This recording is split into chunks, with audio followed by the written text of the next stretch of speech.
issue that we have to talk about tonight, and I'd love people's feelings about it. And we don't talk about it in media, and we don't talk about it in Congress very much, is when you talk about people losing faith in the American political system, it's justified because you have a corrupt campaign finance system. Remember when Bernie Sanders was just the guy shouting about billionaires and healthcare? Well, now he's peeling back the curtain on something way juicier: Donald Trump's marriage. That's right. Bernie just dropped a political truth bomb that doesn't just shake the campaign trail, it shakes the Trump household. What did he see? What does he know? And why is Trump scrambling to do that Mr. Musk goes around and with a chainsaw, I mean, that is his metaphor, a chainsaw, slashing jobs all over the place, telling people based on nothing that they have poor performance records. Throwing them out into the street is outrageous. But I want to say something else, above and beyond. And by the way, I was just on the floor a few hours ago. They have decided in their brilliance, and I suspect this is a Musk initiative, to lay off, they have a proposal to lay off 83,000 workers. Damage control, like his prenup just caught fire. Trust us, you're going to want to hear this one. Before we move on, smash that like button and subscribe because you know you don't want to miss out on this one. Bernie Sanders was doing what Bernie Sanders does best, grinding Wall Street into dust with nothing but a mic and a heart full of rage. He was halfway through roasting pharmaceutical CEOs like they just raised insulin prices at his family. Go about repairing our relationship with allies like Canada after the second Trump administration. Well, I think there's going to have to be acknowledgement that what we stand for as a country is not to be the bully of the world. Again, as I mentioned earlier, the idea that you insult the Prime Minister, that you tell Canada they're going to become our 51st state, that you tell the people in Denmark, oh, by the way, we're taking Greenland away from you. This is outrageous. Reunion, when suddenly, without warning, the man swerved. And not just any political swerve. This wasn't a let me pivot to the economy kind of shift. No, this was Bernie Sanders taking a sharp left turn into the most uncharted territory imaginable, Donald Trump's marriage. To use this precious time attacking the other side. Because as we saw last week, that kind of talk only serves to divide the country further. I'm here because we need my husband to be our president and commander-in-chief for 4 more years. He wasn't asked. No one prompted him. The press wasn't buzzing about Melania, but Bernie, he was done. You could almost see the gears turning. Somewhere between his 8th shout about corporate greed and his 20th finger wag, he just snapped. And out came the words that sent the entire room into stunned silence. Let's talk about Donald Trump's marriage. Wait, what Trump's what now? Was this a glitch in the Matrix, or just Bernie reaching his final evolution? An elderly political Pokemon that now breathes fire. He didn't hesitate. Bernie laid it out like a disappointed... I think the evidence is pretty clear.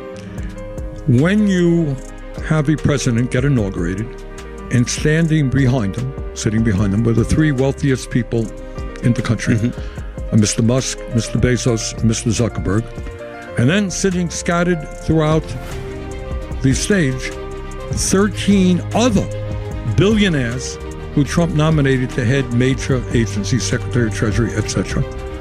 You tell me what you would call it. This is, I find it hard not to describe it as a government of the billionaires. Uncle at Thanksgiving dinner, ripping into the artificial photo op-heavy illusion Trump has spent years perfecting. This man parades around like he's got the most stable marriage in history, like he's some symbol of conservative family values.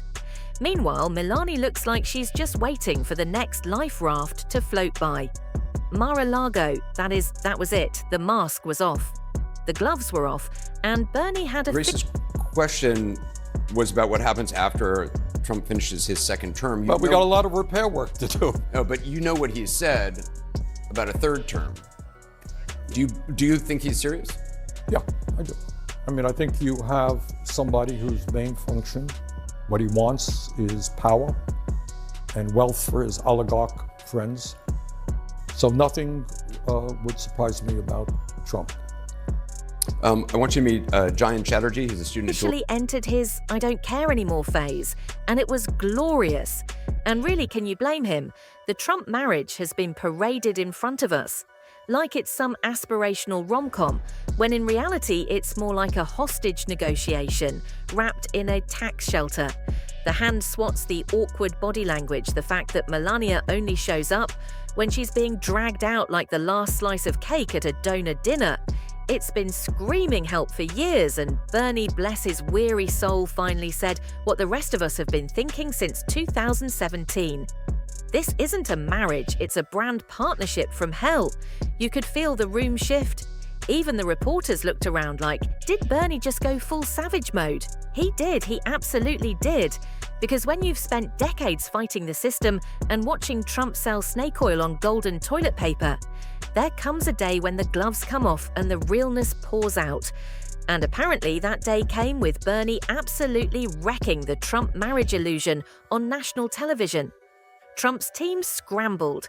His advisors probably started Googling, can you sue someone for emotional damage to your ego? But the truth was already out there. Bernie had opened the floodgates, and for once it wasn't about billionaires or big pharma, it was about the biggest illusion in politics. The idea that Donald Trump is a happily married man. It was supposed to be a routine campaign speech, a few lines about corporate greed, maybe some light shaming of Wall Street bros and Patagonia vests. But no, Bernie decided to roast marshmallows over the bonfire that is Donald Trump's personal life. And folks, this wasn't a drive-by, this was a full-scale demolition. Are you worried about your husband's safety in the next 29 days?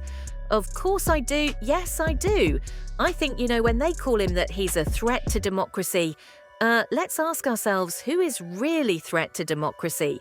A starvation minimum wage of $725 an hour, which has not been raised in 10 years, to $15 an hour, a living wage, a radical idea, because while Trump is out here projecting the image of a man who has it all, gold towers, screaming fans, a wife who definitely didn't sign a prenup renegotiation in blood, Bernie ripped the illusion to shreds.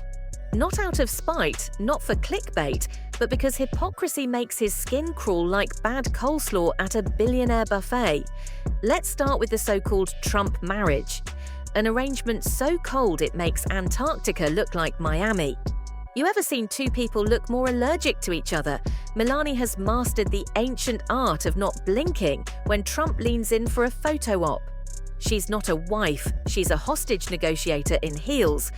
And Bernie knows it. He didn't just hint at trouble in paradise, he exposed it like a lighthouse on a foggy coastline of lies. He essentially said, look at this man, he wants to be the moral compass of America, yet can't even get a genuine smile from his own spouse. We're talking about